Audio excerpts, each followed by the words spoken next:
Hey guys, welcome back. It's Nerds Deep. Hope your guys' Thanksgiving was great. I know I ate a lot. I know Billy ate a lot, and Frank got COVID. So there, Yeah. news. And I'm on screen. Billy is here this week. I mean, I'm here every week, but I'm not on screen. He's totally here, and we appreciate it. So welcome Billy to the video part of our discussion, where he will be slaughtered ruthlessly.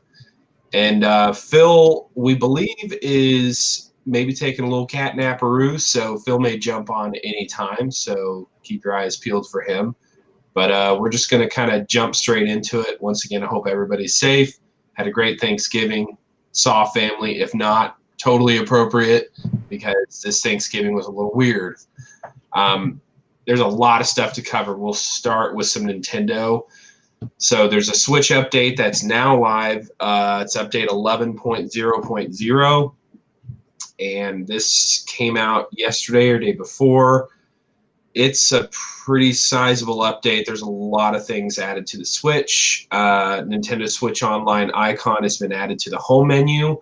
Also, there's Super Nintendo and regular Nintendo icons have kind of been grouped into a folder, and people are starting to mine the code and see that there's probably another spot coming. Some rumors are pointing towards a more original, like Game Boy, maybe Game Boy Advance, is the next wave coming for the Switch in the library. I hope it's Nintendo 64, but I think that's probably coming in 2021, because that'll be a monstrous ordeal. A lot of sweet games, and they're still promoting, Mario 64, which they'll stop selling that with Sunshine and Odyssey in March. So it's probably not N64 time yet, because they're not going to kind of double dip. It's Nintendo. It's all about money. So right. A lot of people are thinking original Game Boy or Game Boy Advance, and those both would be freaking crazy. I just want to give a quick shout out to the chat. What's up, KJ? What's up, Zang? KJ, thank you for the 10 biddies. Thank you, KJ.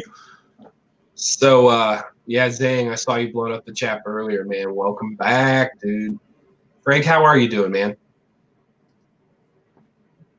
I'm here. I'm just kind of trying to at least be part of something and have some sort of semblance of normal life, but it's rough, and that's why I'm not on camera tonight, because it's just it's hard. I'll have a really good moment, and then I'll have a really, really bad moment, and yeah. I just gotta keep pushing through, though. Wear your damn mask. I know it's not 100%. I'm not naive, but wear your mask. Just do it. It's a piece of cloth, guys. Your mask is there to help your fellow people, Wash your hands, wear your mask. It's not hard. It's simple hygiene. Just even if you don't believe in it, just do it. It's a piece of cloth. It doesn't hurt. Protect yourself and protect others, because you don't know when you've got this thing. Yeah. Until it's way too late. Exactly. So I've worked with Frank for years, and I've seen him at some pretty sick times, and he pushes through. And I called him the other day in the middle of him having a bad day, and it was pretty bad.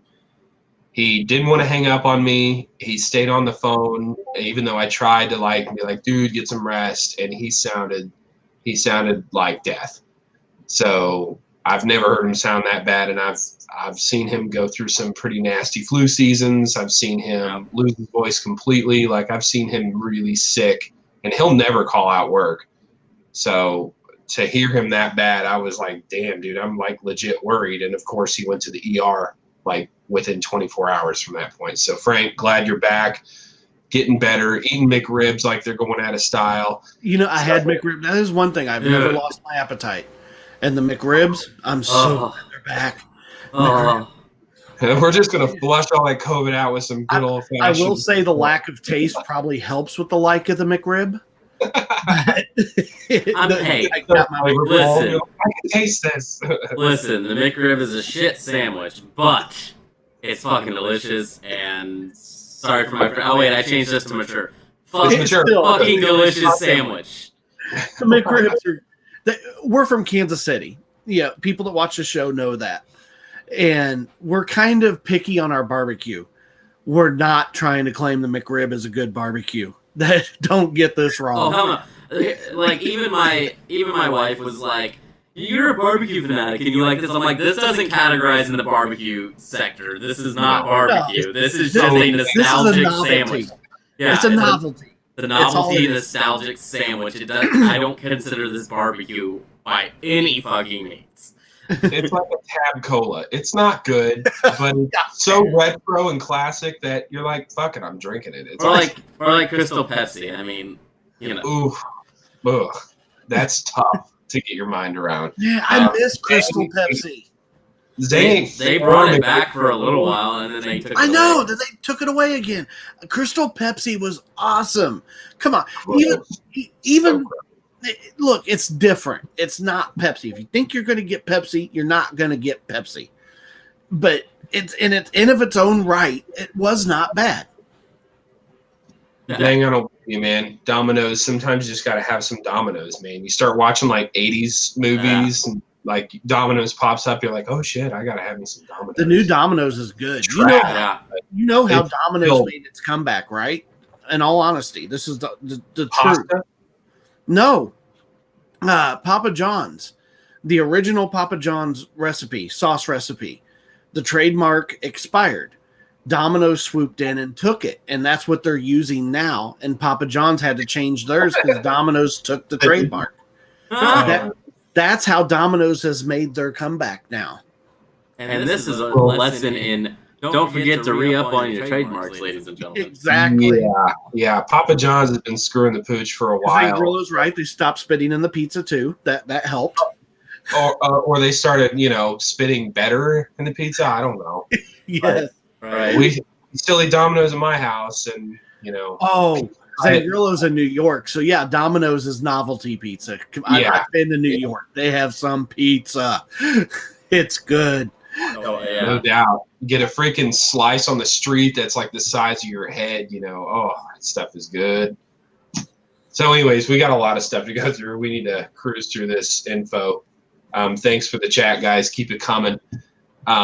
More updates with this Switch. There's going to be Nintendo linked to multiple systems to your Nintendo account. Save data backed up from one console will automatically download it to your other systems. Nice. So now you can have multiple Switches, which is yet again lending its hand towards a Switch Pro coming in first to second quarter next year. Let's see. Nintendo Switch Online membership is required to use the Save Data Cloud service. Users can check what software their friends are playing and have started playing recently, so you can link up through games easier. Users can wirelessly connect their smart devices to their Switch to transfer screenshots and videos within their album. This doesn't sound like a lot, but now Nintendo has opened up the Switch to connect to your smartphone and share data. That's a huge deal for Nintendo. Nintendo doesn't ever do that. So for you to be able to share screenshots and within your album to your smartphone, that's a step in a direction that can possibly be huge things for Nintendo Switch owners. Yeah. We're still stuck on the same damn background. That's garbage. And now there's folders. Now there's icons coming with this update. So in all reality, I've sold my Switch, and watching some of these updates now, I want to find it again. I want to get me another Switch. buy my Lite because I want the Pro.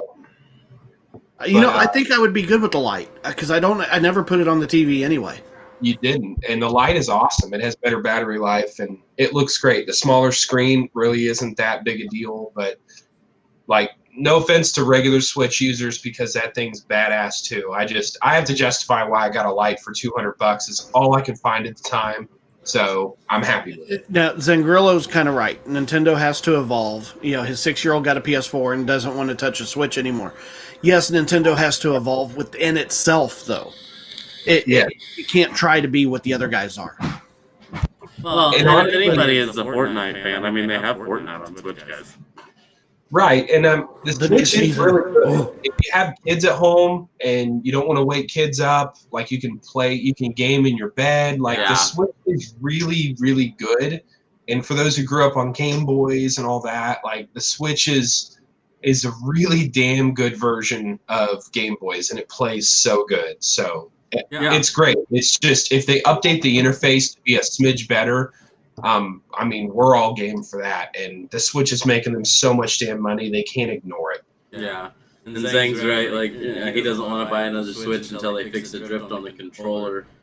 He's went through many faulty controllers, and my controllers even have the damn drift. And Yeah. it sucks. Yeah, no, it sucks hardcore.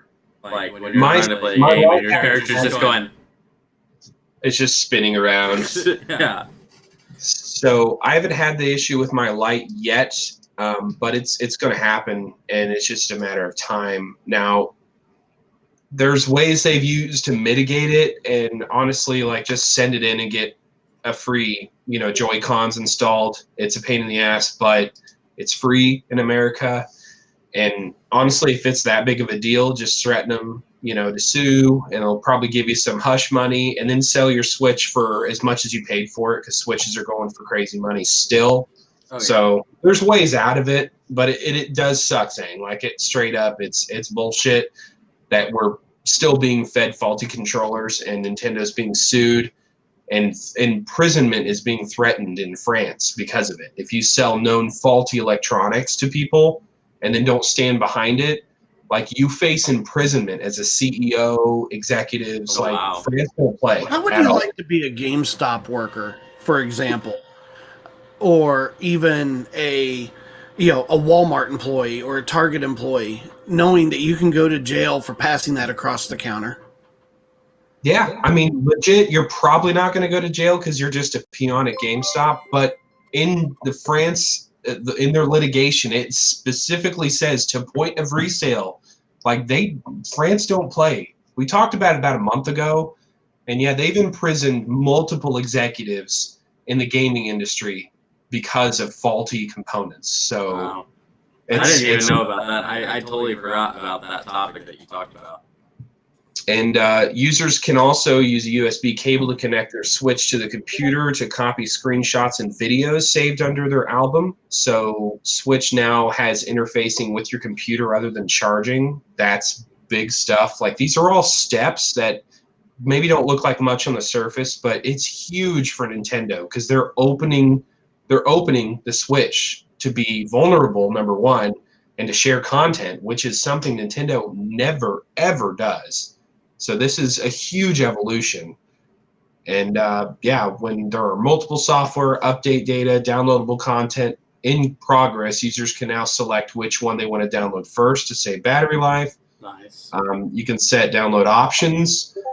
In the home menu, 12 new user icons to commemorate 35th anniversary, and Brazilian and Portuguese was added in supported language, which, as we reported, in Brazil, there has been no Switch sales, no Switch Nintendo online store in Brazil at all until just like last month. Oh, wow. So Brazil has been out on the Switch this whole time, and that's crazy to think an entire giant, country like that is just not supported. So now they are back in the umbrella, so to speak, and honestly, Nintendo's raking in so much money. They just don't know what to do to keep up with it. That's crazy. Yeah. Yeah, but Gorilla makes a good point. They're actually coming to buy it here because Correct. they can't get it there. So What they do is they import it from America and pay a huge premium and then have to buy the cartridges from America, and it's all like double, triple the cost just to have a Switch to play it out there in Brazil. Like that's hugely inconvenient and expensive, and still you have no online library, so you can't even download updates, anything. So it's kind of been a real pain in the ass for them. But this next thing that we're about to talk about is kind of exciting. Doom Eternal is coming to the Switch next week, it looks like. Looks like it's going to be released on December 8th. Nintendo and Bethesda Softworks announced it on Monday. Doom Eternal was released on the PlayStation 4, Stadia, Windows PC, Xbox One, pretty much Everything else. everywhere you can think of, and around, what was that, like March? With the Nintendo Switch release date being expected later in the year, well, it looks like we're getting that later in the year. I mean, you know, the end of the year, but whatever, at least it's coming. So, you know, Nintendo posted in the YouTube trailer on Monday to get ready to conquer demons when Doom Eternal comes to the Nintendo Switch on December 8th.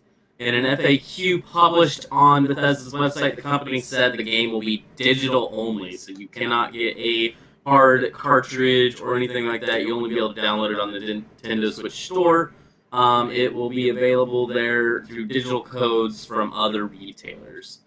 Doom Eternal's The Ancient Gods Part 1 downloadable content will also be released at a later date. So people who already pre-ordered the game ahead of the release date may have had their pre-orders canceled, which seems odd. Bethesda said the company said to reach out to your retailer for instructions. So Doom Eternal's expected storage size on the Nintendo Switch is about 18 gigabytes, 19 gigabytes-ish. According to Bethesda, which isn't too bad for storage. I mean, I don't remember how much storage the Switch has inherently, but I don't think that's killing you on storage by any means. I mean, it's not a huge game, but it's not small. It's kind of middle of the path. Yeah. Well, that's exciting. The big deal with this is the Doom Eternal online downloadable game for the Switch is a smidge different than consoles. Obviously, it's condensed. Graphics are condensed. Yeah. Some of the levels have been slightly modified, so it's not the exact Doom Eternal you're going to get on console or PC. But for all intents and purposes, it's optimized for the Switch.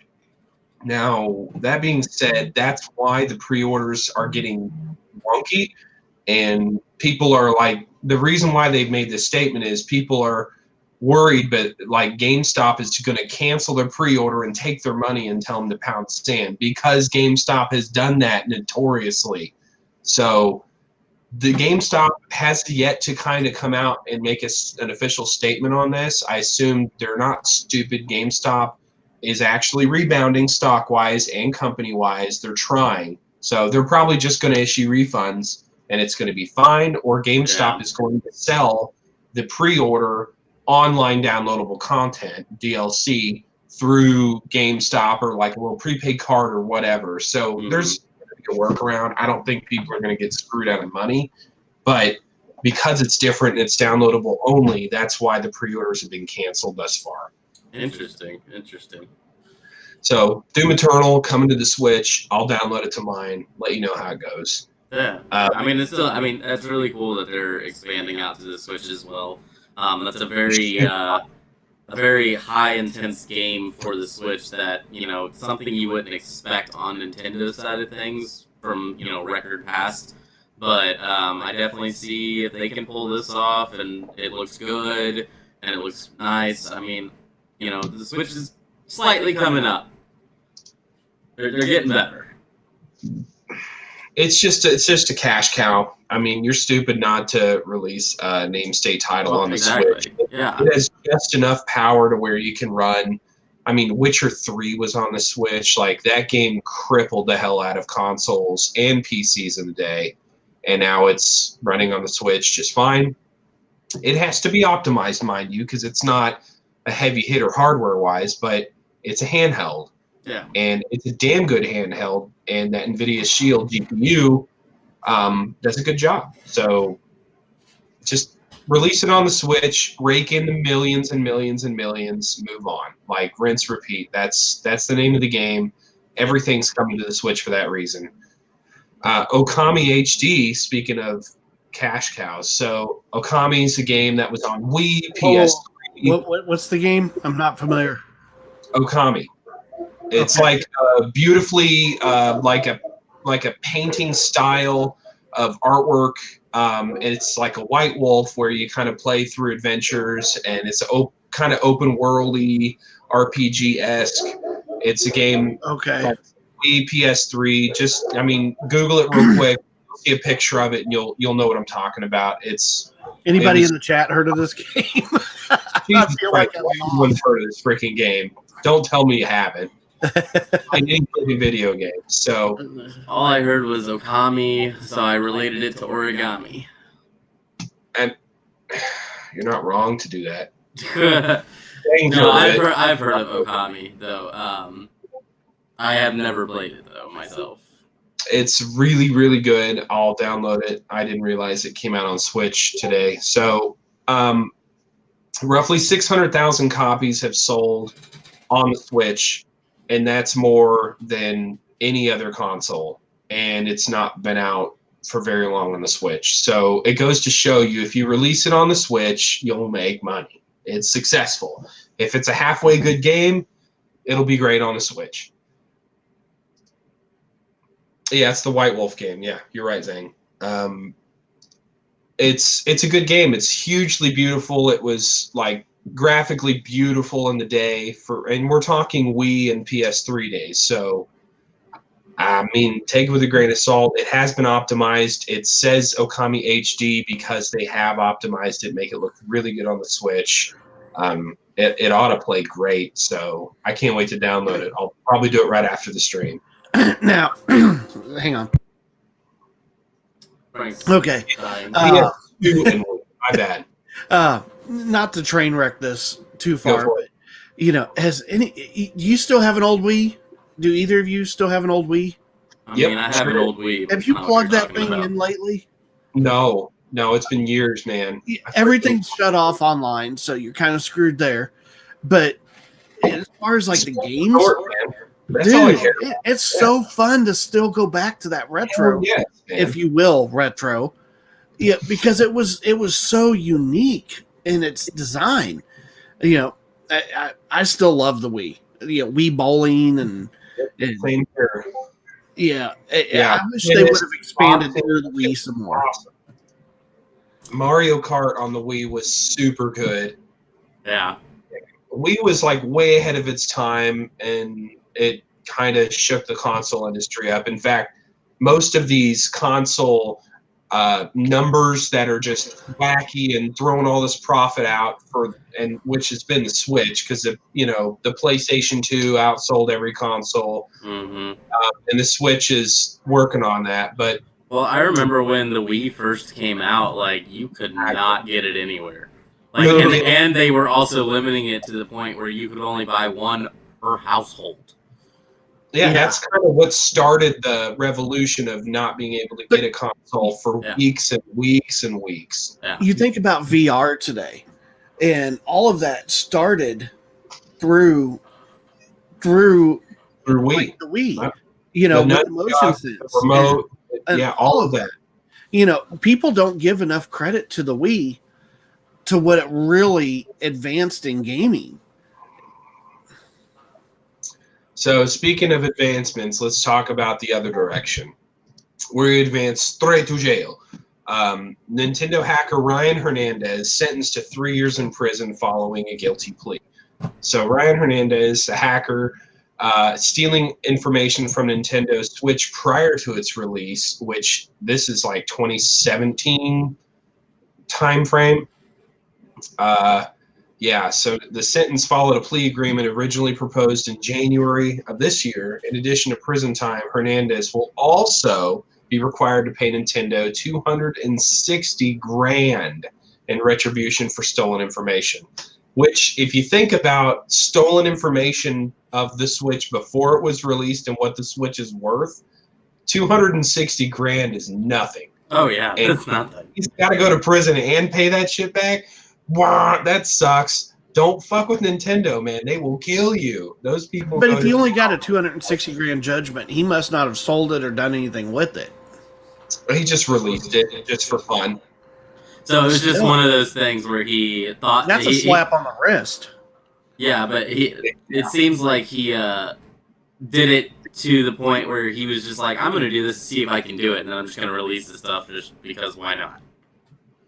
I mean, this guy, Ryan Hernandez, is a piece of shit.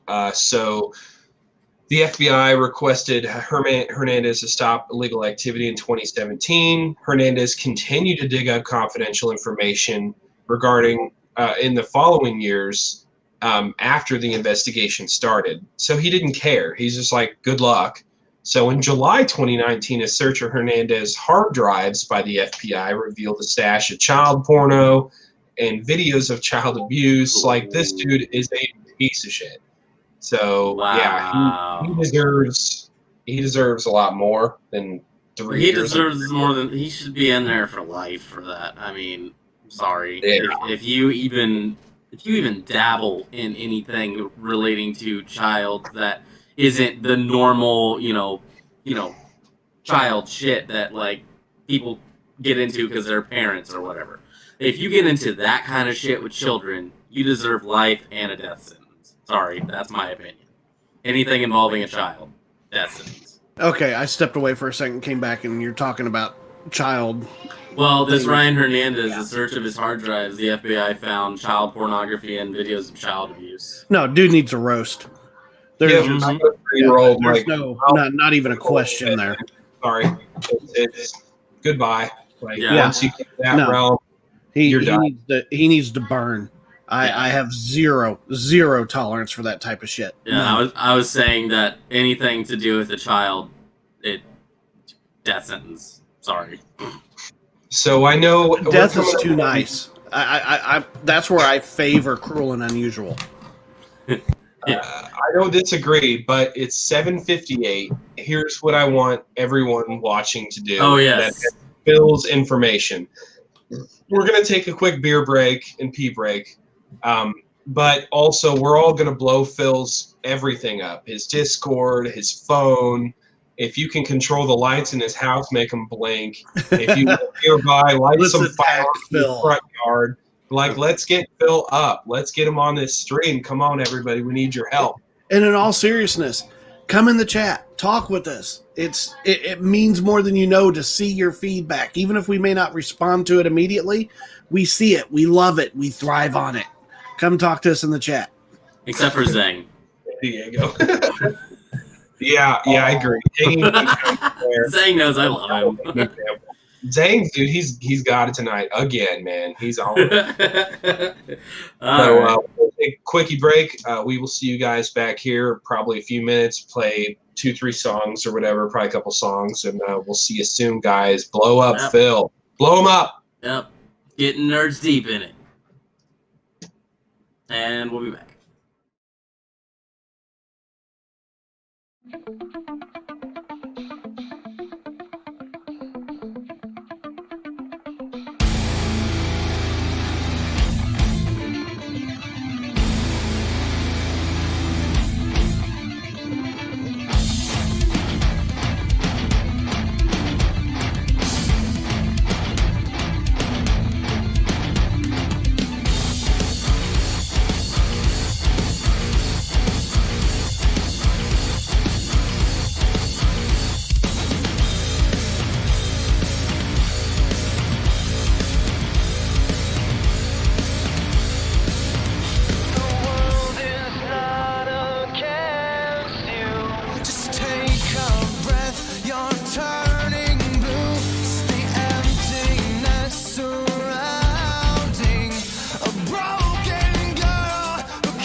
Welcome back, Nerds Deep, the show that hates on Frank because he's a pain in the ass to everyone in Hell Creation. More than I can ever explain.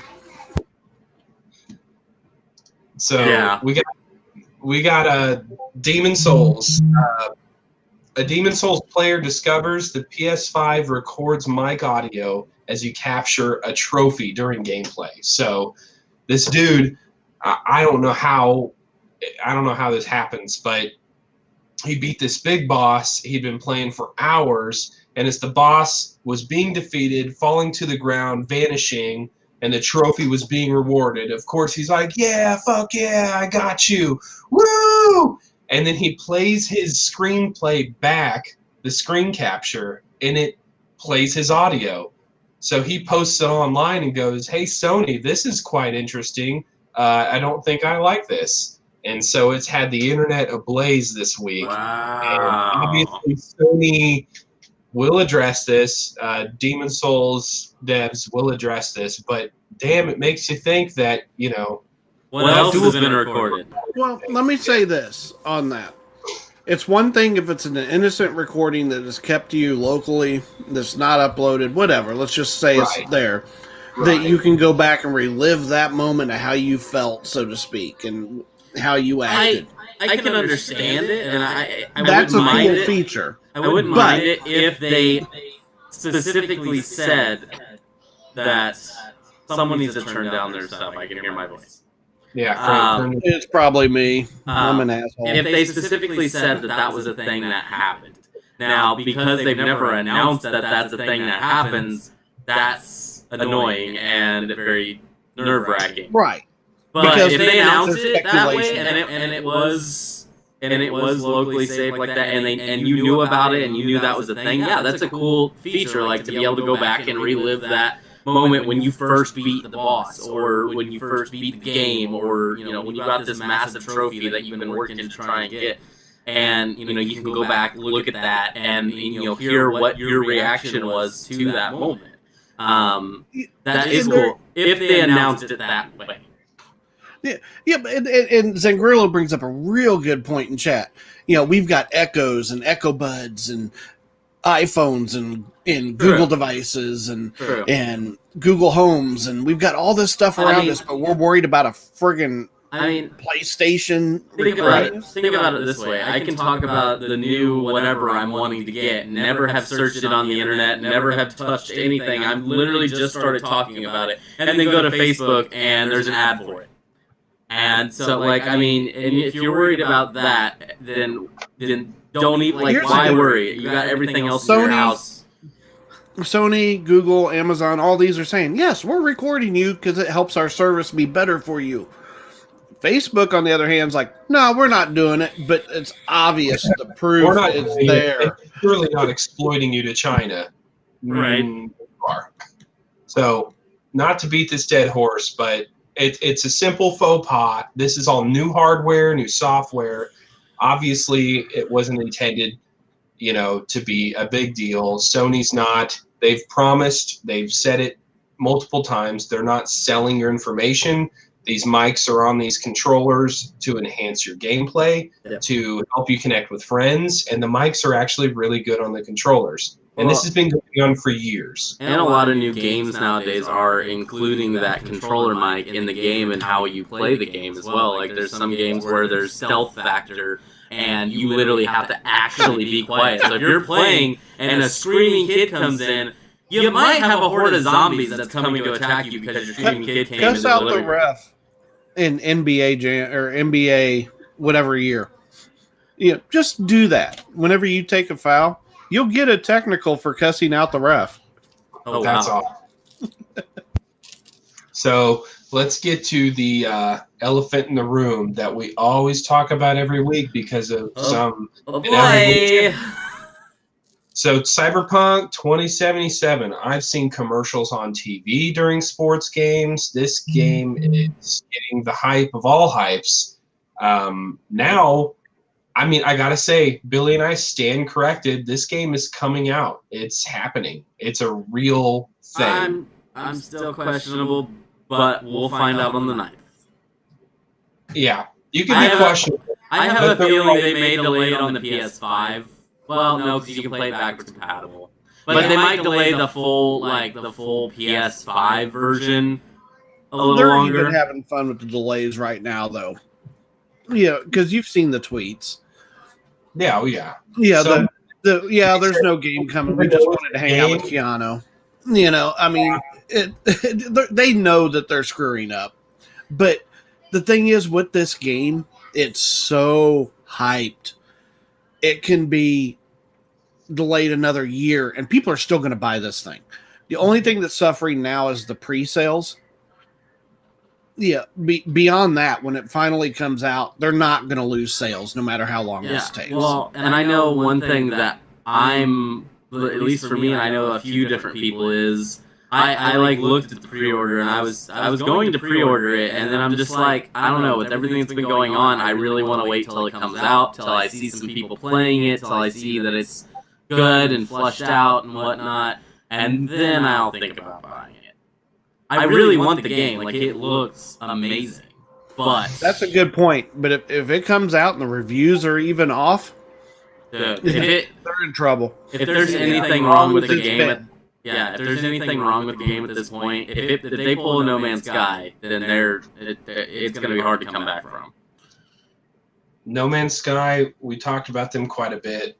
They've done a great job turning it around. They were the example of how to screw up a game release in recent history, and props to them for actually really pulling it out and making great games, making free expansions, making better content. Like No Man's Sky is playable. It's actually really good.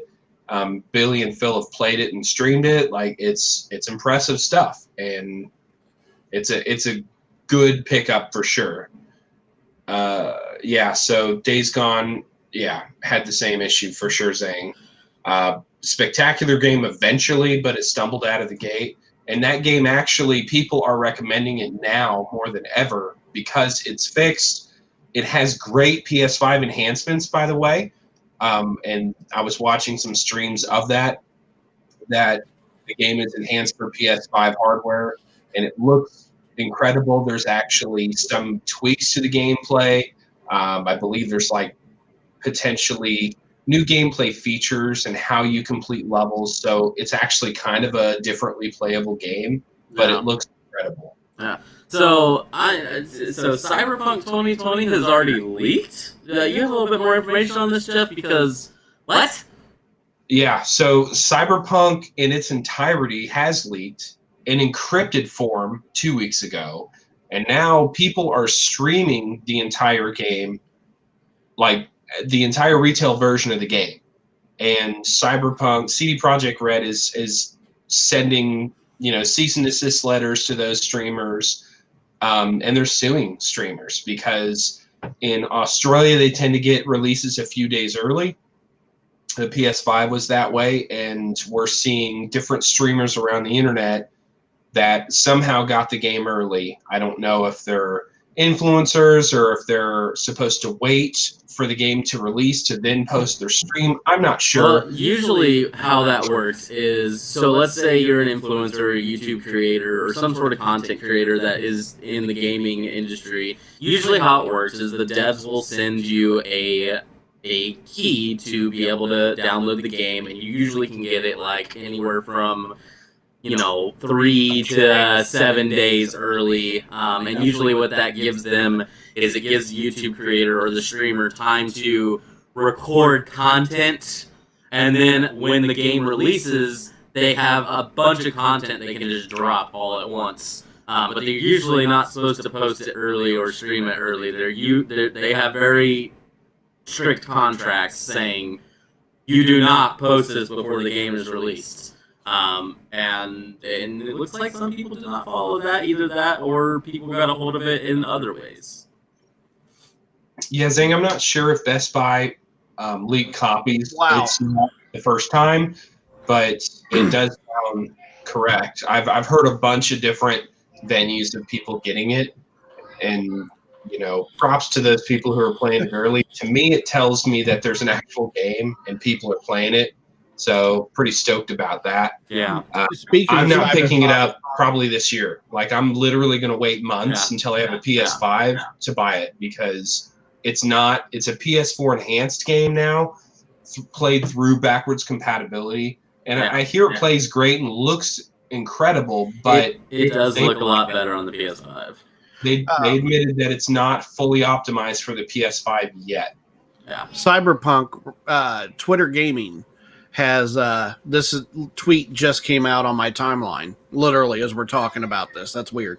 That Twitter Gaming has teamed up with Cyberpunk to host the official launch party on December 9th at 6 p.m. Eastern. Nice. So it's like this tweet, you'll get a message, which I've already got, and you have the invite to get in. Oh, that's really cool. Honestly, what day is December 9th? We could probably not put the launch stream up, but it's a Wednesday. We could come on. Oh, that's next perfect. Wednesday. The next day after, we will be able to essentially go over that broadcast and talk about the launch and stuff.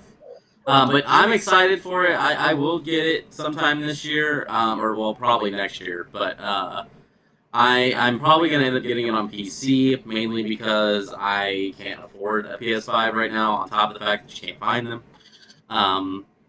So I will be getting it on PC. I will say I'm excited that Twitter's doing the launch party and not Facebook. I'm about it now. Yep, I'll be honest. It's turning. Facebook it may not be dying, but Facebook is becoming less relevant. Oh, yeah. Facebook's got issues right now with a lot of things, and I've even found myself going more to Twitter. By the way, it's at Backstage Staff on Twitter if you want to give us a follow. Shameless plug. But that's at Backstage Staff.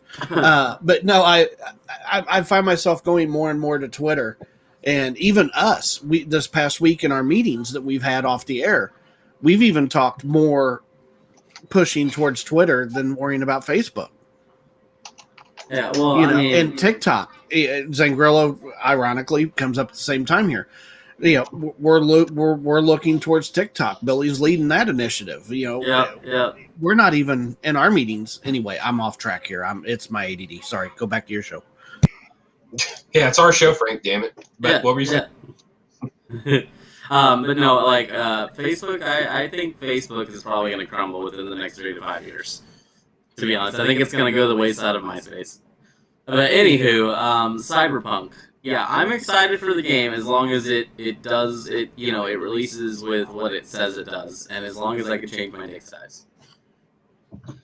Yeah, and because I will have a small peen. So what? I will have a small peen in Cyberpunk. Oh, okay. He's gonna go little big man syndrome. That's probably a smart move. Big peen will just slow you down. Exactly. So go ahead, Jeff. Flight Simulator. Yeah. So we have Frank on the stream tonight, and if anyone's gone full bore into Flight Simulator, he has. He's got his sticks. Oh. He's got all the cool stuff. But Flight Simulator will now get official VR support later this month. Man, I cannot wait.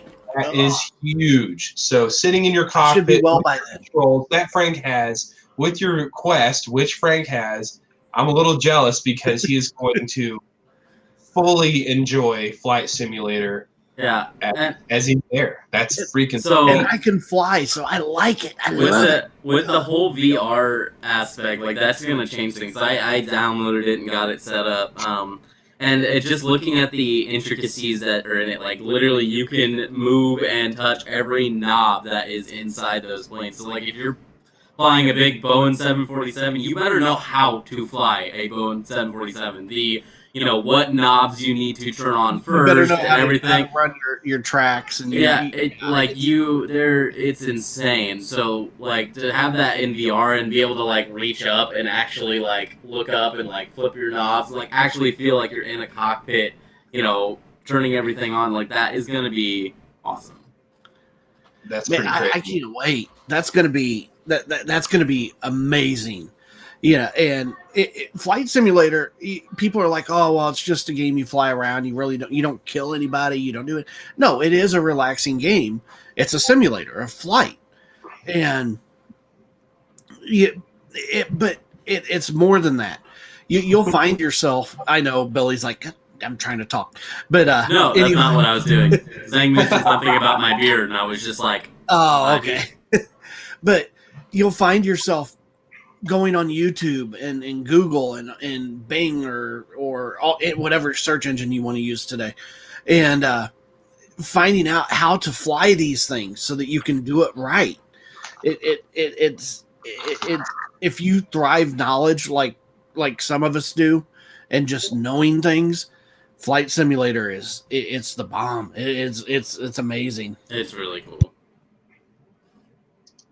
So not only do we have VR support coming, the December 22nd implementation comes ahead of the Sims next big content update, which will include 60 new points of interest.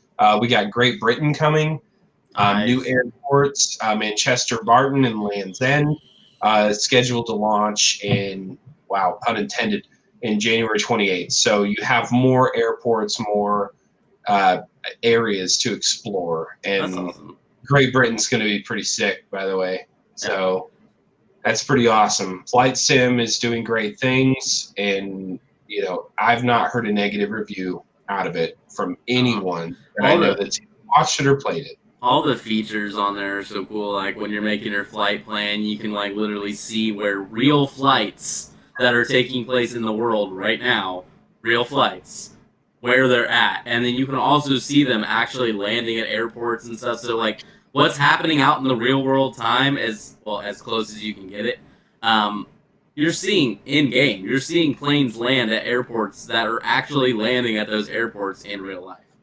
That's crazy. Like it's insane. Like when you're taxiing out onto the runway, like you have to wait for planes when they're coming in, and those are real flights that are happening out in the world, and it's just cool to like that you're like kind of a part of the real world, but you're not, obviously, because you're in a virtual world. But like you have that little bit of the outside world coming in. You have the real flights that are coming into airports. So I don't know. I just think it's insanely cool, and it's awesome. So The next topic. to kind of move on, we have Google Stadia this week. Super Bomberman R Online is Stadia's second totally free game. So Bomberman's pretty sweet, we gotta say, but heading into his second year, Google Stadia streaming service is adding more games, making it easier to play without having to pay. Okay, so that's a little lofty, but Bomberman R is it's coming, it's free. If you play Stadia, more power to you. And it is free as of right now. So you just need a Stadia account, which is completely free, but you need a Stadia, which is $100, and you get a Chromecast. Yeah. So what you're saying is you have to pay $100 to get the Stadia. You have to pay a little bit more money to get a Google Chromecast, and then you get a free Stadia account, but there's only 2 free games, and then what? There's other games on there that you have to pay for? Like, that's crap. So it's $100 for the Stadia controller, which is really good quality, and the Chromecast Ultra. That's $100 for all of it. Okay. And that's actually cheap because the Chromecast Ultra is $70 by itself. Yeah, well, Stadia is garbage, so it should be free. But the fact the controller's really good quality, it's worth probably at least $40-$50. And it makes a great controller for Steam. So for those who care, Google screwed up Cardboard VR, and we expect them to get Stadia going. yeah. Oh, Yeah. we're not for Stadia. I hope you know. Have you listened to our show before, Frank? I've We listened. shit on Stadia. I really hope that they can become a player because competition's good, especially in the gaming industry. That would be great. But my hopes are getting dashed every week. It's Google, and they do what they're famous for. Is they put a great effort into something and release it half-assed. It doesn't do well, and then they abandon it. And then everyone else is successful because they're not stupid, and they see its great support behind it, great community behind it, and Google's trying to sue Facebook over Oculus. Yeah, because they're saying they're cornering the market in VR.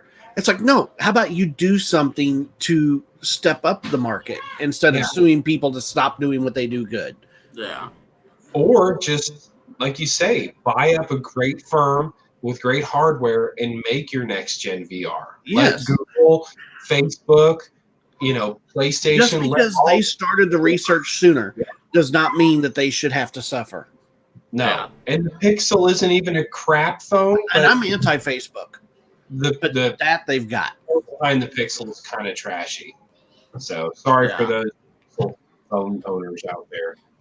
But so anyways, moving on from Stadia because we have a lot more stuff to cover. We do. We really got to keep cooking here. So let's go into what's really affected all of us at the stream tonight, and probably everyone watching, and that's scalpers. So if you want a Switch, if you want Xbox Series S or X, if you want PlayStation 5 optical and digital only versions, you're screwed. The Switch is probably the easiest to attain, but all throughout COVID, Switch prices were insanely high, and Frank sold his Switch he had from the inception of the Switch for like $150 more bucks, and it's because of scalpers, because the demand is high, but scalpers totally ruin it for everybody. Yes. There's a lot of cases in the last 2 weeks of PS5 scalpers, and there are scalpers with bots out there that have nailed over 1,000 units. One scalper in particular has like 3,500 consoles almost of PS5s. Now that's just ultra shitty, because if you look on eBay, these PS5s are going for way over $1,000, some over $2,000. I wish $500. I wish that Sony and Microsoft had the ability, but we also know with China and trying to get parts here and all of that, it's impossible. But I wish they had the ability to do that release, that limited release, like what they had to do, and then go Garth Brooks on them after all the scalpers stocked up like that. Just say, okay, well, here's the real load. Have fun. Well, Sony has released some documentation out there that there is a 10 million unit surge coming very quickly. It's not going to be before the holidays, but early January, there's 10 million PS5. But see, that's the thing. The holidays are the important part. It is, but seriously, there's nothing out there. There won't be anything out there. It's gone. So but if you're trying to buy for your son or your daughter, or you give them a box with a piece of paper that says coming soon, it's not the same as children are screwed. I understand this, but the fact of the matter is the scalpers are screwed here shortly, because they're going to have stock loads of these PS5s and Series X's, and they're going to want $1,500+ for them. And then Sony's going to dump 10 million console units in the beginning of January. Yeah. Like you've said it before, the average gamer is in their 30s. So a lot of people, this is affected, but it's not like, oh, I didn't get one for Christmas and I'm not playing video games anymore. No, it's just going to suck, and you'll get it shortly after that. Yeah. And Zhang brought up in chat, Sony should have sold via their store and tied it to your PSN name. That way they knew that their users were getting taken care of. That's said they were going to do that. They were going to do that, and they caught so much backlash because then it was going to be limited to the right. If one kid has the same account and he's got divorced parents and he's at one house and then the other, that kid can take the damn console from one house to the other. Exactly. Or just like, damn it, that's better than not having one. Yeah, like, at least you have one at one area. Yeah. Sony tried to play the PR game too much on this. They should have stuck to exactly what Zhang said and said you can get it by your PSN name. You know, kind of what Microsoft did. There were certain people that had invites because of their gamer score or time played and all this other. Microsoft did that, and they caught hell for it. Sony backed off of it completely. Don't play the PR game. You know you're going to be short. You know you're not going to have the supply. Do what's best for your community. Yeah. Zhang, I'll vote for you as CEO of Sony. That's totally cool with me. Same. But Because I want to see how that shit house works. Oh, you know some cool shit had happened. Because I know that AMD can't be any worse, and she's doing great. I know how much of a troll Zhang is, and I can just imagine him as CEO of Sony and how trolly he would be for that time. That would be pretty epic.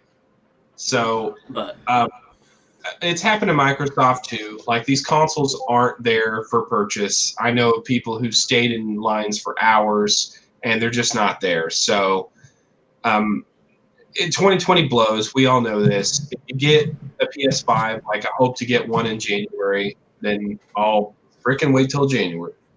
But I'm not buying Cyberpunk 2077 for my PS4 Pro. I'm not. Like, I will wait for it to be on PS5. I'll wait for people to tell me it's good. If they give you the upgrade, what's the difference? Because I don't trust them. That's the difference. because he wants his It'll be out first later. because he wants his first experience in that game to be the best experience that he can have. Because this game's been in development for what, 8 or 11 years or something like that. Yeah, some stupid amount of time. And I know you've been following it for quite a long time, haven't you, Jeff? Yeah, since at least about 2012, I've known and researched about Cyberpunk. Yeah, What was it? 2 years ago at I want to say it was CES when Microsoft brought Keanu out.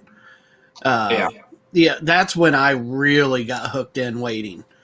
Yeah, because come on, Keanu's a badass. You got to respect. I mean, he's motherfucking John Wick. So yeah. That's just it. This guy's kind of reliving his second career push, and 2077's like snatching him up. Like it's kind of a big deal. So I hope it's great. I hope Metacritic and these scores are in the 90s for Cyberpunk because they need it. They're going to destroy him no matter what, and people need to realize that. There's nothing Cyberpunk can do to meet the expectations at this point. The expectations are too high. It'll be fine if it's a good game. Well, it's like saying the Chiefs have to repeat and win the Super Bowl again, or else they had an unsuccessful season.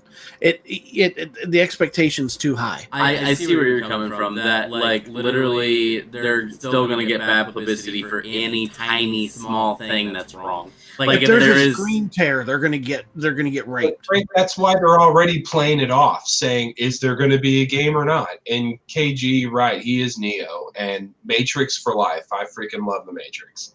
But yeah, they're already downplaying it and making it a joke because they know criticism is coming like freaking dump truckloads of freaking rock. Like, it's going to hurt.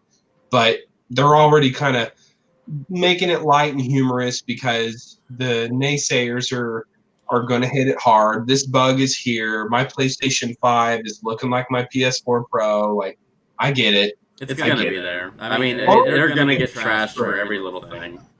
But and plus, that's how big the hype of this is over half the show's been Cyberpunk. Whether or not we've intended it that way, it is what it is. That's how big the hype is, and that's why I'm so worried about this game. I'm not worried about the game. I think it is going to be an okay game. I think CD Projekt Red is. I think they're pretty confident now in what they have because of all the delays they've done. I think that's why they've delayed it. Is they don't want to upset people because they have been, working on this for 11 years. So I think it's going to be good, but I definitely think there is going to be a lot of bad publicity out there that gets put out there because of people complaining about things like screen tears, like one little screen tear, or like this pixel is out of fucking place, and they're going to be like, this is the worst game ever, and it's like, no, it's not, dude. Like, calm your tits and let's move on. Look at Cold War. You can't do any worse than that. No Man's Sky was worse. Yeah. Cold War is pretty bad. Cold War was friggin' shitty. Anyways, moving on. Yeah. So let's get into some Xbox stuff. Microsoft's been pretty quiet till this latest Game Pass Ultimate deal. So now we're Game Pass Ultimate new users have 3 months for $1. Like, that's pretty sweet. Yes. That's pretty sweet. And you can play it on PC. You know, there's so many different outlets to play Game Pass that you're not like so limited to have an Xbox console, because I will not have an Xbox console. I'll just play You on should PC. try it. The new one's kind of badass. And we'll get to why they're badass very soon, Frank, because there's pretty sweet shit going on about the Series X and S. But Game Pass had a huge day. So not only do we have this 3 months for $1, and it's traditionally like $15 plus, but also there's a lot of games that are coming quickly. And yeah, so check out some of these games. You have Bloodstain, Ritual of the Night, Golf with Your Friends, Hyperdot, Inkenfell, Indivisibles, Scourgebringer, The Tourist, the Vambrace, Cold Soul. Like there's a bunch of stuff coming to PC, Age of Wonders, Metro, Last Light, Redo, Mudrunner, Naruto to Boruto. Like there's all sorts of crazy stuff coming. And this is all in the next couple weeks to the very beginning of January. So this is what Stadia should have been, damn it. Yeah. Like Stadia should really be pushing all of these new games rather than like, oh, look, Bomberman 2 is free. Like, Stadia hasn't said shit for months, and now it's like, ooh, we get a free game. Ooh, it's free if you were YouTube Premium. Like, okay, tell me why I need to do this now. So it's a big deal, man. Microsoft is not banking their future on hardware. It's obviously software, and I'm okay with that. So Dragon's Quest 11S Echoes of Elusive Age, December 4th. Like, I mean, there's all sorts of goodies in here, guys. Check out the latest drop and updates coming out on the Game Pass. It will not disappoint. I will say I am very impressed with Game Pass, especially the PC side of things. I mean, there's so many good games on there that I've been able to enjoy and play, and it's not that expensive. I mean, you know, it's reasonably priced to be able to play hundreds of different games. So I don't know if I'd put Constantine over Neo, but he was a badass there as well. true. So enterprising developers are emulating PS2 games on the Series S and X. Guys, I don't know if you've seen this. Holy crap. PS Now is better than it was, but it's not what Game Pass. It's crap. That's crazy. Yeah, I mean, Compared to Game Pass, no. Here's the difference between PS Now and Game Pass. PS Now does not have nearly as many, like, what you would consider AAA titles, like big, huge games that are coming out. They don't. PS Now has a lot of older games, which is cool in and of itself, but they don't have necessarily as many newer games as I would like myself. Speaking of older / retro games, I'm seeing a lot of these emulators being loaded on Series X and S consoles, so you can play PlayStation 2 games, PlayStation 3 games, PlayStation 1 games, like all these crazy retro games On your Xbox? Running perfect 60 FPS, and the Xboxes are killing it right now. I just want to see the PlayStation Sony symbol pop up from PS2 Yes. on an Xbox. And I want to see the smoke come out of my Xbox when it does it too. Yes. Well, we were talking about that a while back, that, like, what Microsoft, like, there might be a game that pops up on PlayStation that it'll, like, the Microsoft symbol will pop up and on a PlayStation. Yeah, also on Xbox, and then it loads into your PlayStation. Yeah. And you're like, oh, damn it. Yeah, like Bethesda games that are coming, like that's id Software stuff. Like that would be pretty sweet if Microsoft trolled Sony that hard. But yeah, so all these emulation games, it's RetroArch emulator. Check it out. So thanks to the Series X and S consoles developer mode, the emulation software can be added as a universal Windows application, allowing users to download a retail version of the emulation software directly to the console, so players don't have to wait for a re-release to play an older favorite.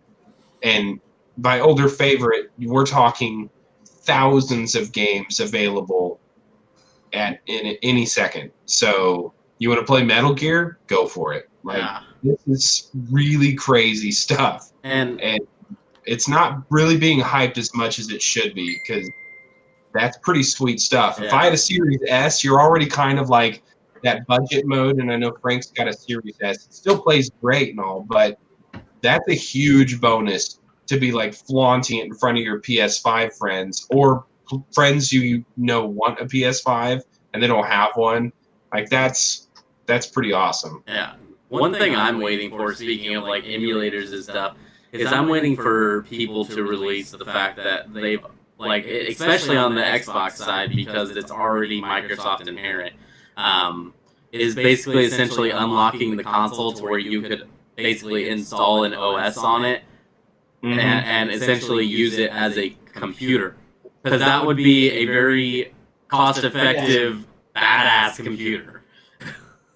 Yeah, if you could turn the Series X into just your regular PC, like, it's a smoking awesome PC that, like, a college kid could have, and then, bam, flip it to a game console, and it's $500. Like, it is a powerhouse of a PC. Yeah. So I'm with you, Billy. Like, they are kind of onto something if they really wanted to screw the market up. And the only reason I said that on the Xbox side is because Xbox is already Microsoft inherent. So they build their Xbox on the same systems and platforms that they build their OSs on and stuff.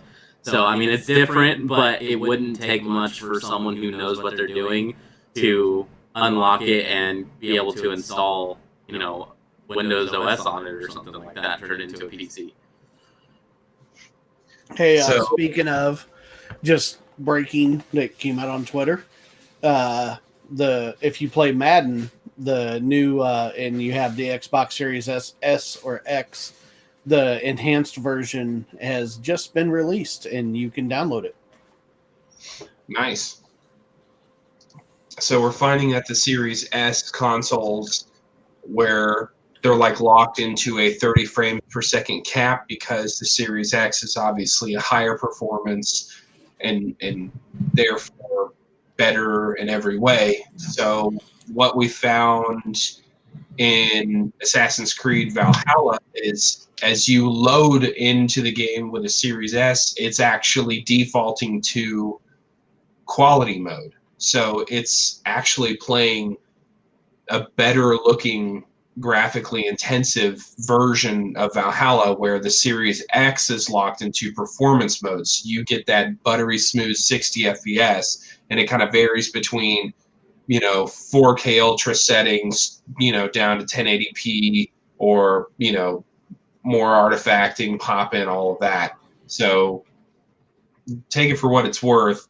The Series S is better than what I think we hyped it up to be, for the money especially. So would I buy a Series S over an X or a PS5? No, but if it were in front of me and I have the money in my hand, I'd probably pick it up, just because it's a hell of a machine for what it is.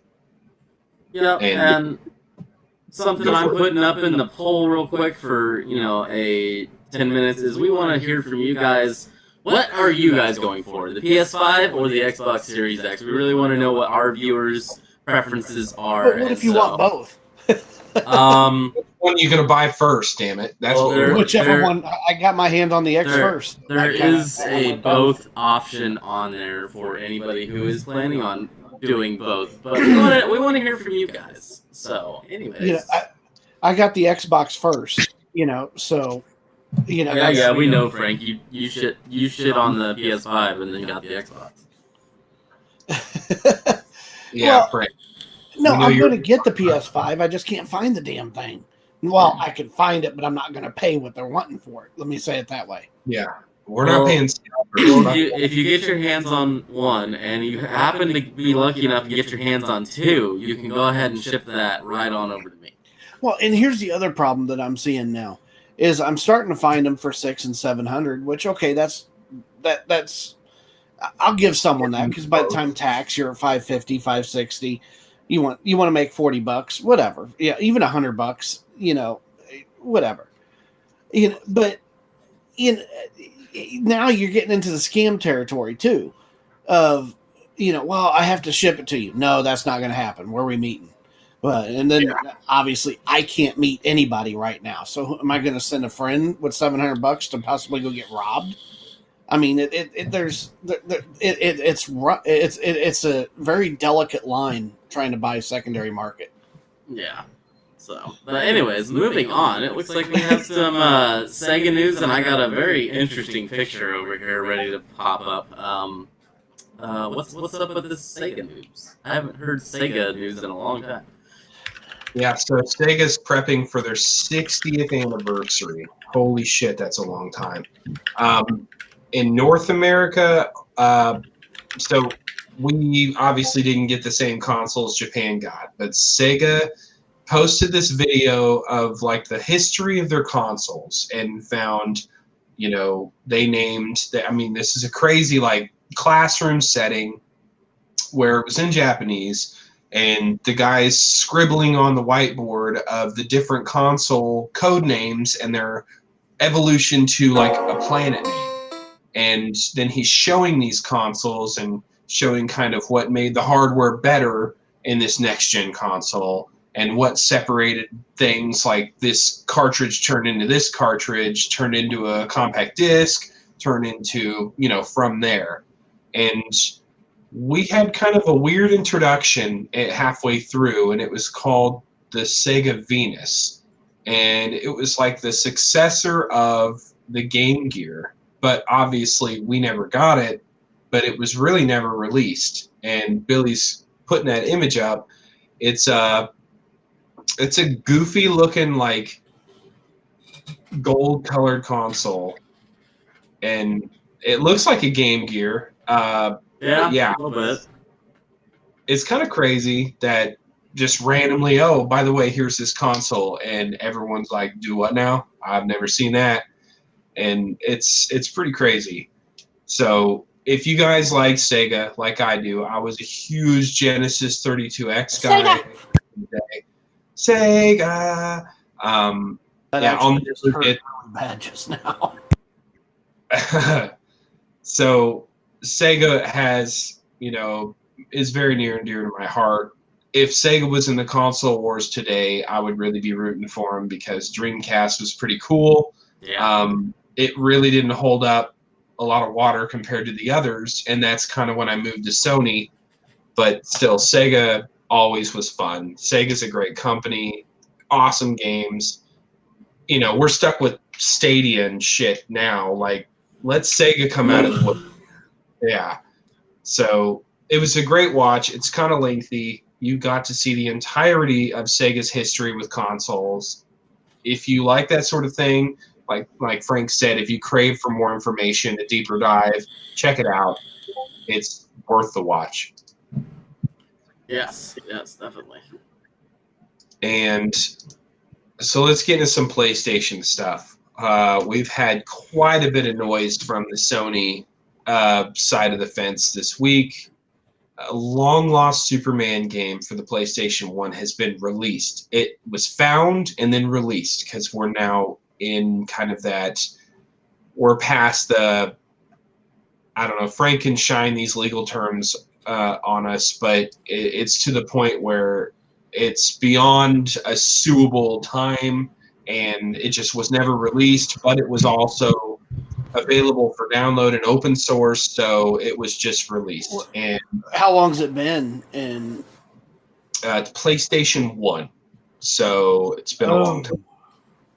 and it's Superman for the PS1, and it's actually like the 3D version. Superman. It's not Superman 64. It's a whole different Superman. And I had Superman for the PlayStation 1, and I started looking up video of it, and it's totally different. I mean, it's pretty cool to see a PlayStation 1 game be released in 2020, almost 2021.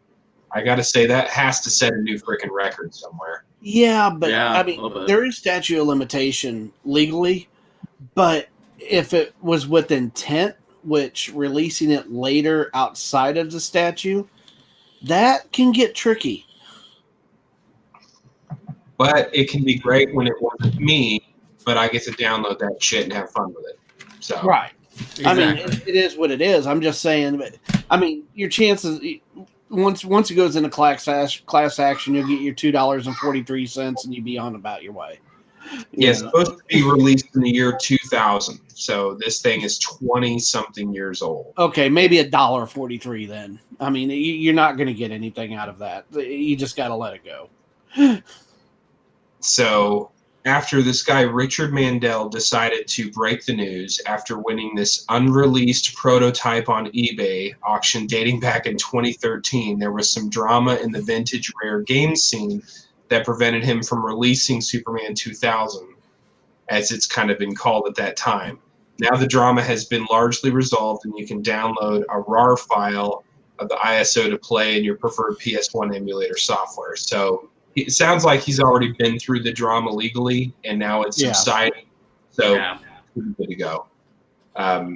If anything, it's worth a sick YouTube video watch of playthrough. Now, are emulators legal? That's something that I've always wondered. I think the software is. Now, the additional software, like the games themselves, that's where it gets gray. Yeah, so yeah, that's what I was gonna say. Is the software is perfectly legal for them to create. They leave it up to their consumers that use the software to figure out how to get the games. They Yeah, tell you well- what kind of file you need, but they don't usually. The emulator people don't usually create the games. They leave that up to speculation of the consumer on how to get those games. And the act of copying the game and making it into a playable file is illegal. Yeah. Right, Okay. you'll never find the ROMs on the emulator dev page. Yep. Here's the risk then. If someone, not condoning, was to partake, what's the best way to go about getting these? Really just go get it like everyone else does, because they have to prove you never bought the game. Because if you bought the game, downloaded it to your computer, It's free ride. whatever means, you own it. Yeah. How they prove you don't own the game or never purchased the game, that's a pretty lengthy process. Okay. 'Cause Yeah. I'm really intrigued on We're looking. emulators. I'll say it that way. If Yeah. you're a red flagged person on the internet, I'll put it that way, you probably ought to stray away from emulators, because it's just going to add on to a attention. Yeah, I mean, if you think about it in the sense of, like, movie streaming services, like, let's go Plex. Plex is completely legal. They are within their statute of limitations to do what they do. But, I have Plex. but People know that. Oh, the acts in which you get the movies and put them on there, and the minute you share that with other people, then it becomes illegal. Well, Yeah. to some degree, because it is my movies, so to speak. Now, Yes. But and then, it's still private. And there was actually a lawsuit on this on Plex. yes, because it's still private, and I'm not downloading it. I'm And we're not watching. public performance. It's just like It's just sharing. free. It's like sharing your DVD or your Blu-ray. Well, it's like Yeah. sharing your Netflix login too. Same premise. I'm not downloading the movie on my computer. I'm just watching it at my leisure, assuming Frank's not bricking his fucking computer in the middle of the night, like folding or whatever the hell he's doing, porn, I don't know. And I'm just like, God damn it, I want to watch The Grinch Stole Christmas. You're killing me over here.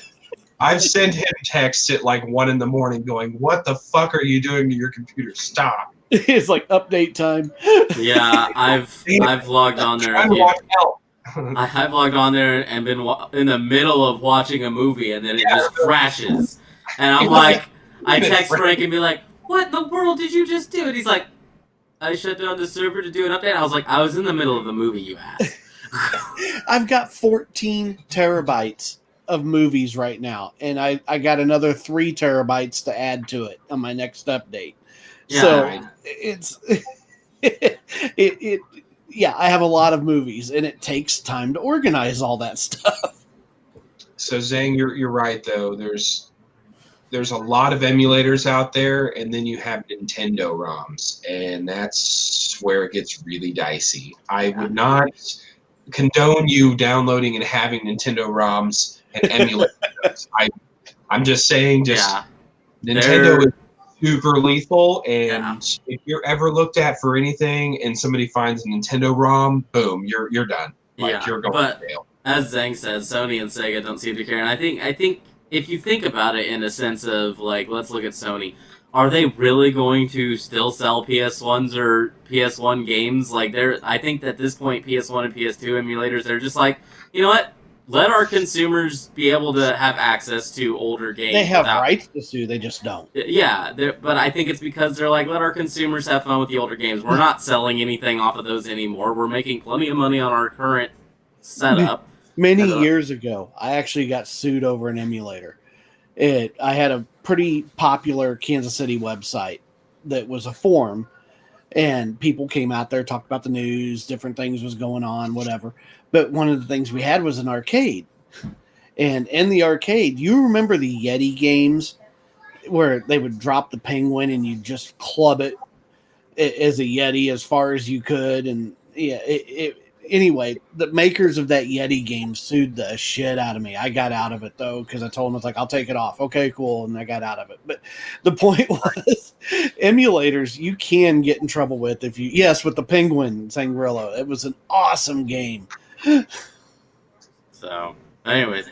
So, apparently, certain PS5 consoles are noisy due to the different cooling fans? Why? Wait, are they not created the same? So... It kind of came out of a press release unit, and this third party acquired a press release unit as well as a retail unit, and they noticed, wow, one is a little bit more audible than the other. We're not talking one's noisy as shit and the other one is quiet, but they took apart both fans on a live stream and showed there are 2 different fans with different blade construction, like as in multiple different blades. We're talking 17 blades to 23. That's quite a big difference. That's 6, obviously, but if anyone remembers back to the PS3 days, there was like 2 different blade fans out there as well in the later PS3s that were then swapped into the earlier jailbroke PS3s to make them cooler and quieter. Obviously, you did a thermal paste upgrade, maybe drilled some holes in the case, but we're seeing that if you have a PS5, you may have a little noisier one than that's going to be available now or soon, because they're A, revising it, and B, there's so many manufacturers making these things for Sony that there's going to be parts updates that are being executed kind of live, just in time production. It's going to be kind of a mess. If you want to see what blade fan you have inside your PS5, you can view this pretty easily without voiding your warranty. So there's probably going to be a part update you can purchase third party as well to make sure you have the highest performing, coolest, quiet PS5. Yeah, I was about to say, I guarantee, there's going to definitely be some third parties that just create new fans for the PS5 to, continually make it better. Absolutely. That's one nice thing about the PS5 that I'm hugely a fan of is it's easy to dissect and it's easy to clean. It's easy to upgrade. Sony really did their homework. There's been some talk about the PS5 running a little hot. Honestly, it's probably okay. And long term, we might see a little tweak to the liquid cooling, and the thermal pads on the memory seem to be a concern. It should be easily mitigated in the future if for those who care.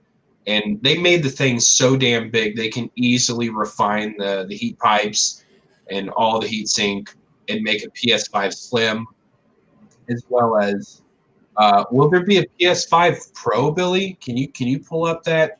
I do have the article up.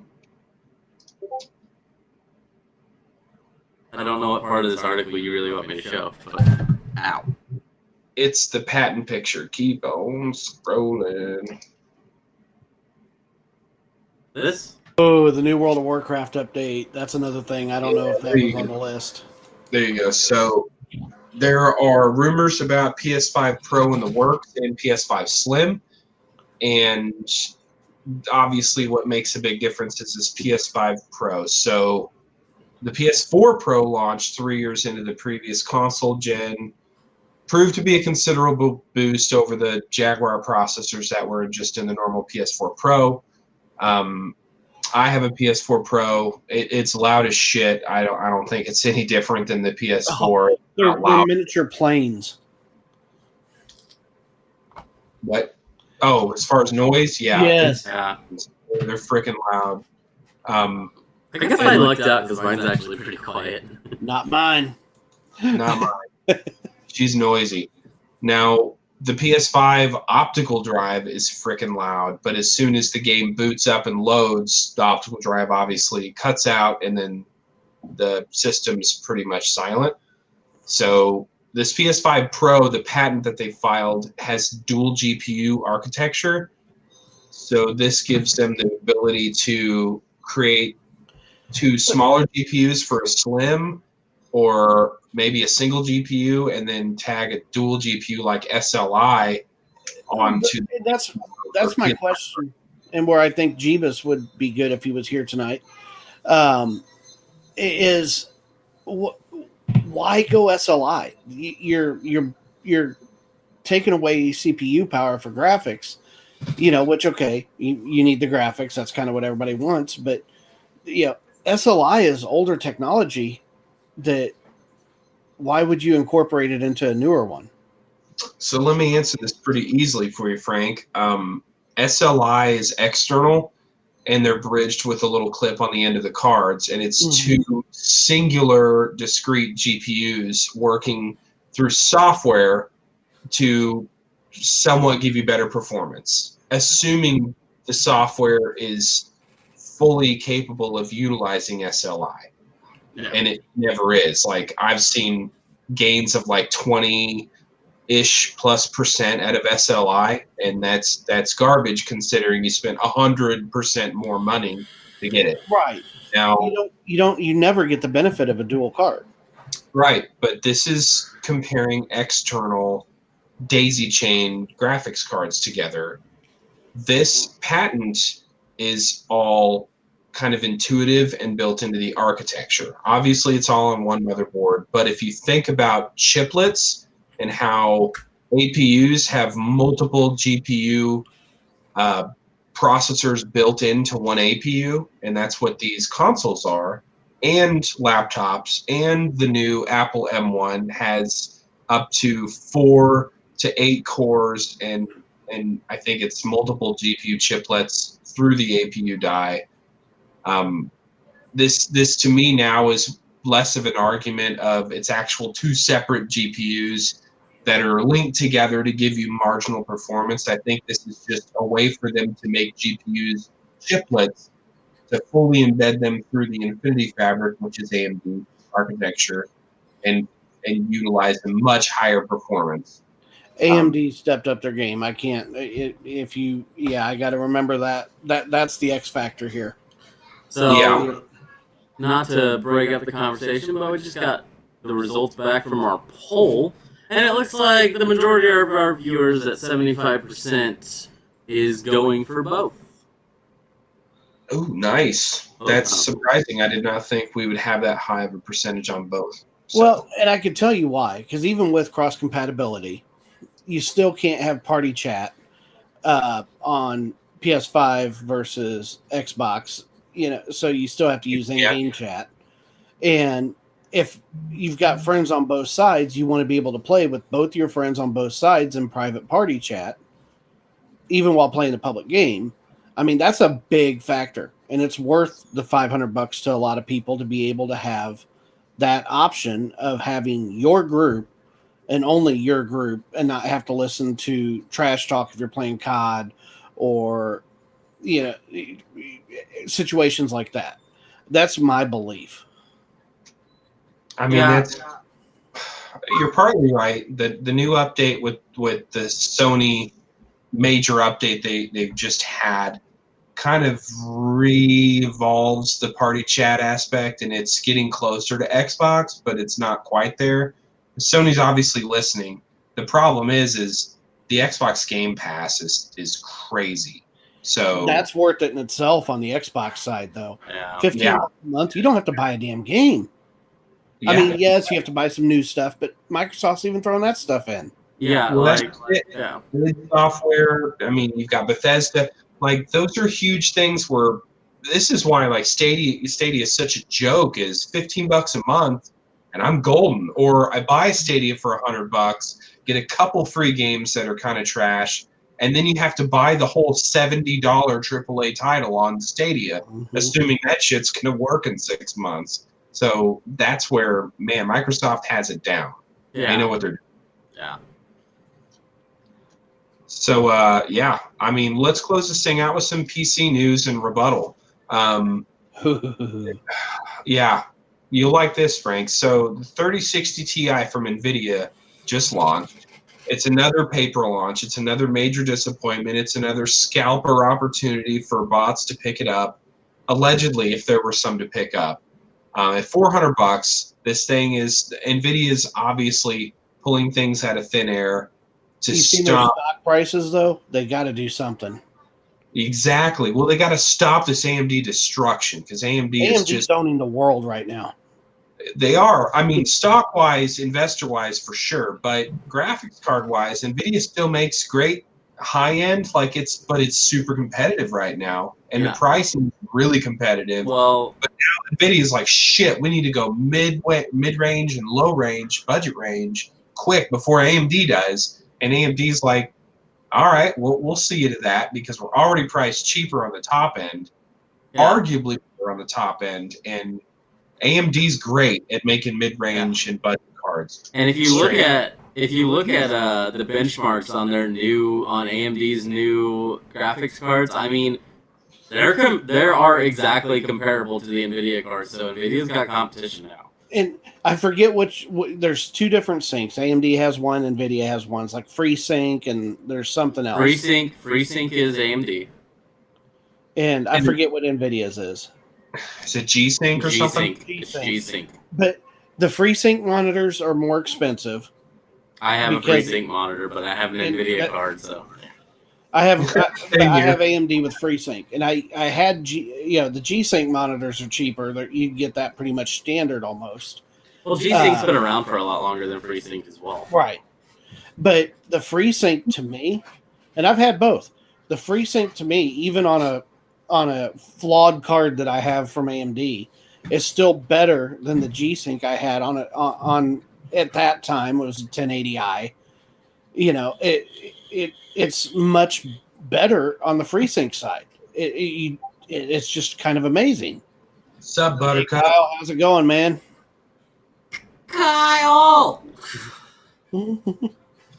So here's my big thing with this new realm of competition, and AMD is coming out of the woodwork, and Radeon is now a word that actually holds some weight. It's cheaper, it's comparable, and NVIDIA is freaking the fuck out, because they came out with this next generation graphics card from the 2000 series. So the 2080 Ti was destructive, and no one could touch it. And oh, by the way, it was like $1,500. Screw you, NVIDIA. But they could do it. It's always been like competition.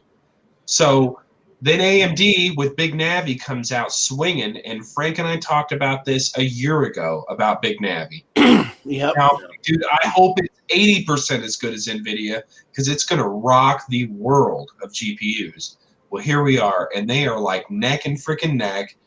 And AMD's obviously cheaper, but when NVIDIA released their 3000 series, we were like, whoa, why are their prices like 30-40% less? Right? Huh.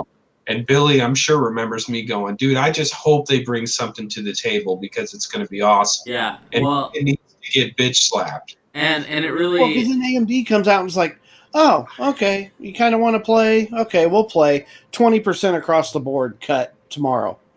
Yeah, it was just like, what the hell? Well, and it really sucks for people who, like me, who recently built a computer and went cheap on the GPU because, you know, I mean, I still got a good GPU, don't get me wrong, but I wanted to future-proof my build so that way I could just, like, only really needed to upgrade RAM and GPU over the next 5 to 10 years. But it really sucks when you buy a, you know, $350 GPU and then you look, and for $450 I can get a GPU that could smack my GPU's ass out the door across the world. Like, and it's like I could have spent $100 extra and waited a few months and gotten a better card. But that's also where we're at right now in PC in general. True. Is there is a war on development. Finally, we haven't seen this since the mid 2000s. Back when Cyrix, AMD, Intel, all of them were battling. For the shit, Sapphire was still kicking out graphics cards that were killer. Like, yeah, we haven't seen a war like this in 20 years. And what's funny is we're getting a war on the GPU side now, and on the CPU side, the war is starting to end because Intel is not. Go? We're not. Intel's not doing anything. Yeah, it's done. But not only is Intel crap, they're expensive and hot, and exactly. And they're slow compared to AMD. Right. It not just like gaming now. AMD has the crown at a great price point, but now like productivity, there isn't even a measure for it. Like, well, having to run benchmarks like 5 times the load, or running it 5 times consecutively on a Threadripper just to get a benchmark to last 5 minutes to measure the damn thing. So it heats up. Intel for the longest time had that level 2 cache. You know, all through the mid 2000s, early 2010s. The AMD couldn't have because of the trademark and the patent. Well, that expired. Here comes level 2 cache Plainfield. And AMD had spent that time perfecting it and just raped Intel with their own technology. Yeah. And Intel got lazy, just like NVIDIA's done. I mean, NVIDIA, a generational gap at a great price, but AMD's still like, hey, we're going to do what we did to Intel and just walk all over you. On top of the fact that AMD has moved on, it has, you know, mastered the art of 7 nanometer and is working on going smaller. And Intel can't get off 14. Well, and they're talking about 6 nanometer within a year. Yeah. Actually, 5. The latest I saw that they were on target for the next by the end of 2021. They believe they could hit 6. So it's not 6. They go to 7 nanometer enhanced, which is what you're talking about. Okay. It is kind of smaller, but it's not 6, and it's because like the node size has to be from 7 to 5 to whatever from that point. And the new iPhones are already at 5 nanometers. So 7E then, I guess, is what I'm looking at. Okay. 7 plus or 7E, depending on how you look at it. But regardless, you're right, Frank. Like NVIDIA, and I heard this about 8 months ago when Zen 3 was fresh and like hitting hard, or Zen 2. And they were like, yeah, we're already working on Zen 4 and Zen 3 is ready to launch. And of course, here we are, boom. Zen 3 hits, AMD 5000 series, and it's enhanced to perform a higher gigahertz level at no more TDP. And Intel's like, God damn it, that's the only thing we had going for us was our freaking frequency. And now AMD's just screwing us, and everything else is so much better and cheaper. Like, Intel and running to catch up. And when you get on the Intel side of things, I mean, when you're trying to build a computer with Intel, like if you, like, let's say I build a computer with Intel, then I want to build another computer 5 or 6 years later because mine's starting to get a little bit, you know, down in the dumps. Guess what I have to do when I upgrade my Intel chip? I have to get a whole new motherboard. Guess what I don't have to do with AMD 9 times out of 10? because they Yeah, stayed on the same chipset. Yeah. Yeah, And that's another thing Intel's messing up on is they need to start building on the same socket set. And it's tough. It's tough when you innovate. It's tough to keep it form factor to a last gen chipset. That's insane. I mean, I get it. But because AMD has created Zen 2 or Zen architecture with chiplets and a Northbridge Southbridge that work with chiplets to be able to expand that, it's all based on similar architecture. So you can enhance and run a 12 core as long as the chipset was designed to be enabled to do that. Your chipset's carrying the data better because you're designed for chiplets, where Intel's like, we got one freaking size CPU and we're going to put 12 cores on that. Well, shit, we need more socket pins. So there goes the freaking chipset, which means another new motherboard. And we already released 2 different motherboards in the last year. So there's a third one. I mean, at some point, your consumer has to be like, what the fuck are you doing? Yeah. Stop making me spend $400+ on a motherboard to get a decent one so I can overclock my 10D90 100K or whatever they're calling it to another, 500 megahertz more. And I mean, it's just it's asinine on the Intel side. And I feel sorry for the blue fanboys because I'm running one right now on my PC. Like, I get it. Intel was great. They suck. They are way behind. AMD is where it's at. Well, I've talked to several high-end IT people over the past several months. And where AMD last year at this time, Intel was the $200 stock, AMD was the $17 stock. Yep. You fast forward to today, Intel is the $40 stock, AMD is the $92 stock. Yeah. So, and what happened is AMD didn't care about the commercial market that Intel did with the server farms and whatever. Intel really they went after the gaming market, but they were more on the commercial side. And when Corona hit, it was all about reduced footprint. And IT people had to learn how to do with 4 racks to make it work in one. To reduce footprint, power. And here comes the Threadripper. Yep. All 64 cores can run a whole entire server rack. AMD's like, we've got that solution right now. You can take out 5 racks with just one. And have the same performance. Yep. Oh, and by the way, it's insanely cheaper. Uh-huh. It's easy to get parts for because motherboards have been out for years. I mean, it's like a true kick in the dick in every way. AMD, by accident, was able to take over. Amazon went to AMD. That's insane. And that's finally public. Yeah, they released that to their shareholders like, goddamn, what was that, like November last year? Yeah, that they were going to make the switch. But then they made it public that their AWS is now running AMD architecture. So that was huge shot to Intel. Oh, yeah. And what does that mean? They're phasing out their Intel farms. And not to mention the security breaches, Frank. Holy shit. You can tell us more about Intel security breaches. Oh, it's just unreal what they're doing. Yeah, I mean, when you look at a server farm, when they've got like, let's say they got 5 racks, you're looking at they're spending, maybe upwards of $20,000-$30,000 on GPU or CPUs for those racks. Whereas now AMD comes in and it's like, you could spend about $10,000 on not 10. It's about 4,000 to 5,000 a rack. Yeah, 4,000 to 5,000 a rack instead of like 10,000 a rack on Intel CPUs because and it's like 4 times faster. Yeah, and you can get the same performance out of 1 rack that you do out of 5. And then if you build 5 of those racks, then you're getting the same performance as if you had 20 racks. And Intel can't compete with that. I mean, they just can't.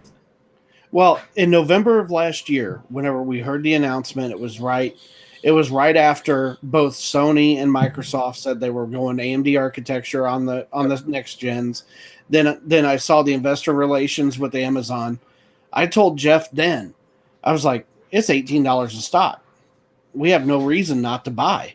Yeah, scoop it the hell up. And I held until after Super Bowl, and first round at 30 something, second round at 36 something. It's been good. Yeah. Yeah. Yeah. So I have no choice but to be an AMD fan at this point. It's just so much better. It truly is at this point. Yeah. I mean, Intel. But back to the NVIDIA, because we got way off track on that one. Yeah. The NVIDIA card. How, it even at a $400 price point, $450 price point, how's that going to stack up to what AMD's putting up right against it? So here's the thing: AMD doesn't have anything with Radeon yet. Intel or NVIDIA is just shoehorning these cards out that they were releasing probably later 21 as value mid-range, but because it's like immediately competitive, they have to like start crapping this stuff out now. Yeah. And Radeon's just waiting because NVIDIA knows AMD has got this all thought out, and they're the king of mid-range and low-range. So it's been a shit show on NVIDIA's side, and I don't even think AMD's done releasing their top-end cards yet. I think there may be an even higher. I think they're rat-holing. They are. I think they've got a lot of stuff up their sleeves that we have no clue about yet. Lisa Su, she is one tiger lady because she will absolutely claw her way to the top. She's crazy as if you ever listen to her, you're like, how the hell is this person? She is insanely smart. Oh, and she's a board of directors for IBM. Like, that lady is just successful everywhere. And she's brutal. She has that take no prisoners. She, like I said, she'll cut prices 20% in a day if she feels that anyone's getting close to her. Here's the thing. Radeon's been losing for how long, Frank? Like at least 10 plus years. And now, right now, Radeon will make them crazy money at those price points, going from negative and costing you since you bought the Radeon name to now they're going to make money. What's to say they don't say, you know what, fuck it, let's cut it 40%, sell it at cost, let it be a loss lead, and just have everybody be Team Red. Like they could do that overnight. We get the processor that blends with it. We get they get everything. But the major issue is they just don't have the volume. They don't have the market share to be able to do that overnight. So they might as well just make their stockholders happy and just have no stock because everything sells out immediately because it is that good. I think they're in a comfortable spot. They can't import AMD chips. Screw it. Whether it's video or processor or even anything with AMD on, they can't import it fast enough right now. You have to order it and wait on back order. Yeah. Well, are we about ready to raid somebody? I think I hear my dog turn. No, I gotta go check that out. All right. Well, we're going to go ahead and take off then. Are you good for me to end the show, Jeff? Yeah. All right. So we're going to take off. Let's pick somebody to raid. It was good seeing everybody. Follow us. Looks like we're going to raid Ali Mally. She is playing some Dead by Daylight. Good game. I still haven't played that game. Need to. You need to get it. It's on Xbox Game Pass. It is fun. Download it. We'll play. It is also, I think it's crossplay now. Okay. So, my dogs are. But thank you all for being here. Everybody who was in the chat tonight. Thank you, Frank, for popping on. Jeff, wonderful as always. My ADD is in full effect. Yeah, I saw what Frank was doing behind the scenes, and just be glad you didn't know. Anyways, so we are going to raid Miss Ali Mally. Let's throw in the hype for her, and so onwards and upwards, boys. Yeah. Nerds Deep. See you next week for the official Cyberpunk 2077 talk show. I don't fucking know. Talk shit, talk show. We'll find out. Yeah, we'll see. We'll know by then if this game is good because there'll be plenty of people streaming it and there'll be plenty of resources to go check it out. So, All right, and we will see you all later. Goodbye.